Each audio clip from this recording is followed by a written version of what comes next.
صباح الخير على احلى ناس في الدنيا، عاملين ايه؟ يا رب دايما تبقوا بخير. النهارده انا صحيت بدري علشان يومي طويل شويه. اول حاجه هخرج مع حد عزيز قوي على قلبي، صاحبتي، عزماني على الغدا. وبصراحة قالت لي فكري انتي بقى في المكان، فانا قررت في المكان اللي انتوا هتشوفوه دلوقتي. بس نبدأ من الاول. اول حاجة صحيت من النوم، غسلت وشي. عايزة اقول لكم حاجة يا جماعة تخص البنات اكتر. يا بنات لما نيجي نعمل غسول وش، يا ريت يا ريت يا ريت نسيبه 30 ثانية عشان نحس بنتائج افضل. ومعلومة كمان انا كنت بغلط فيها، لازم ننشف وشنا بمنديل، وشنا بمنديل مش بفوطة. وبعدين دخلت علشان اروش البيت شوية قبل ما انزل، وكمان عشان برضو ايه يعني ابقى كده هادية وعندي راحة بال كده وانا خارجة، ما بقاش بقى بفكر في حاجة وفي حاجة شغلاني او مضايقاني. فروشت البيت كده شوية وبعدين بصيت على ماما عشان كانت وحشاني قوي. ادعوا لها يا جماعة بالرحمة عشان بجد وحشاني قوي. الف رحمة والنور تنزل عليها يا رب. وبعدين طبعا وانا بروق البيت لقيت لونا المجنونة اللي انا بموت فيها، ما شاء الله عليها، ربنا يحفظها يا رب، بس مجنناني. لقيتها زي ما انتوا شايفين المنظر ده طلعولي على الشباك بشكل غريب قوي، مش فاهمه ايه شغل الجنان ده. لو في حد يا جماعه يعني عنده قطه بتعمل الحاجات دي طمني، دي عقلها في مخها ولا ايه بالظبط؟ لا بجد بهزر، بس بجد انا يعني بحب القطط قوي. وبجد اصلا القطط يا جماعه يعني بتطلع كده طاقه سلبيه من البيت، ربنا يحفظهم يا رب ويبارك فيهم ويكترهم عشان انا بحبهم قوي. وطبعا يعني لما بقعد اتفرج عليها كده احيانا بتشغلني، يعني بتخليني انسى اي حاجه اصلا مضايقاني، يعني فعلا بجد فظيعه، بص مجنونه. بتطلع بتعمل حاجات غريبه جدا يا جماعه بجد. المهم عشان لو انا فضلت قاعده جنبها كده هتلهي واليوم هيطول مني يعني.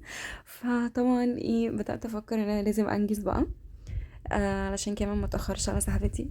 فبدات ان انا افوق بقى، عايزه افوق، فقلت ان انا محتاجه اشرب فنجان القهوه اللي هو قبل ما انزل، اللي هو الفنجان اللي لازم يخليني اعرف اتعامل مع الناس.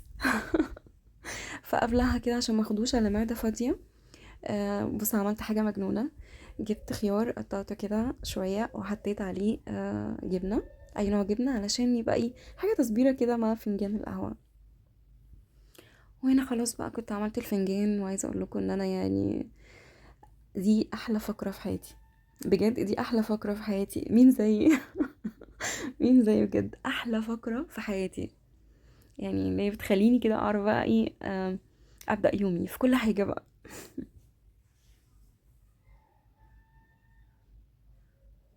وبعدين دخلت لبست وبعدين نزلت، وهنا كنت خلاص يعتبر وصلت المكان، بس يعني كنت بحب اخد الحته دي كده ايه، بحب اتمشاها. فبتمشيها ولازم المنظر ده لازم اصوره. طبعا اكيد انتوا عارفين المكان ده لاني انا ببقى فيه على طول، يعني اكترية الوقت ببقى فيه. الزمالك يا جماعة. الحتة دي كده بتخطف قلبي، مفيش، كل ما اروح لازم اصورها، بتخطف قلبي بجد. انا بعشق الزمالك اصلا يعني، بجد بعشقها. من اكتر الاماكن اللي فيها حاجات كتير قوي، وهصور لكم فيها حاجات كتير قوي على فكرة الايام اللي جاية. وكمان يعني حتى لما بحب انزل امشي ساعة مثلا، آه عايزة اقول لكم ان انا بمشي في الزمالك برضه. طبعا خلاص انتوا كده عرفتوا المكان. يعني انا دايما المكان قلت لكم ان انا يعني بنسبة كبيرة قوي اكترية الاوقات بقعد فيه فعلا يعني. اول حاجة زي ما قلت لكم هادي، بالذات في الصبح بيبقى هادي، بالليل بيبقى زحمة. طبعا انا مش هقول لكم المكان بقى، انتوا اكيد عارفينه، حديقة العبور يا جماعة. بس فعايزة اقول لكم ان هي كانت هادية خالص. الوقت ده اللي هو كان تقريبا قبل المغرب بحاجة، يعني بحاجة بسيطة، كان قبل المغرب بحاجة بسيطة جدا يعني.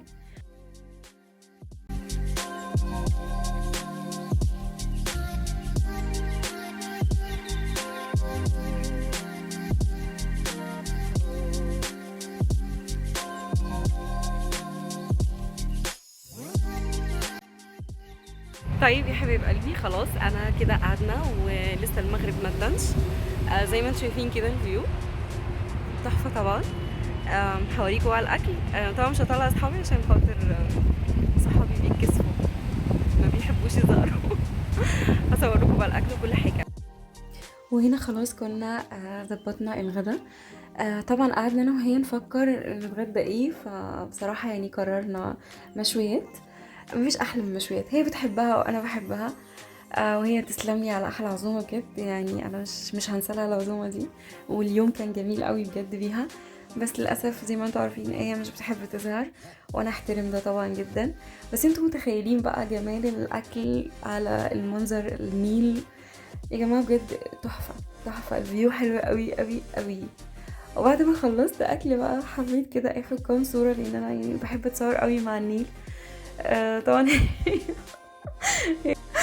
هي طبعا بتقول عليا انتي مجنونه، يعني مجنونه بجد. ايوه انا مجنونه، انا بحب اتصور. وبعدين انا شايفه ان الصور بتبقى اكتر حاجه مميزه لسنين اللي هتيجي قدام، يعني بتبقى ذكرى حلوه قوي لسنين قدام، ما بيننا وما بين الناس اللي احنا قضينا معاهم احلى ايام وكل محبه ما بينهم. يعني دي احلى حاجه يا جماعه. بس وهنا حبيت بقى اصور لكم وقت الغروب، كانت خلاص الدنيا هتليل. وكنت بقى خلاص بقى ابتدي اجهز عشان امشي.